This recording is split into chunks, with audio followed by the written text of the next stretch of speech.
বন্ধুসকল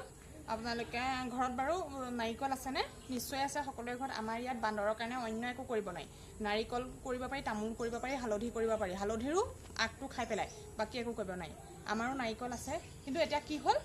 বান্দৰতকৈ বাপেক হ'ল নাৰিকল খোৱা নাৰিকল কেৰকেটুৱাই এটাও নাৰিকল থাকিবলৈ নিদিয়ে আৰু এইজোপা দেখিছেনে এইজোপা হ'ল আমাৰ নাৰিকলজোপা আৰু ইয়াৰ ওপৰফালে দেখিছে এই নাৰিকলজোপা আমি এবাৰ কেৰকেটুৱাৰ পৰা ৰাখিবই নোৱাৰিলোঁ কেৰকেটুৱাই কেঁচা হওক পকা হওক সব খাই শেষ কৰি দিয়ে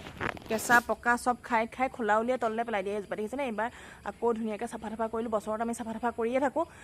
ভাগ্য কমে 2-3টামান নাৰিকল পালোঁ আৰু বেছি নাপালোঁ আৰু এতিয়া ইয়াৰ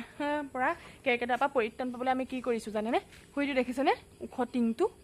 ওপৰত টিং এটা লগাই থৈছোঁ আৰু টিংটো লগাই এই টিংটোৰ ভিতৰত এটা গুটকা লগাই থৈছোঁ আৰু তাৰ পৰা এতিয়া ৰছী দিছোঁ ৰছীডাল আমি এই ভিতৰৰ গ্ৰিলৰ লগাই থৈছোঁ এয়া এইডাল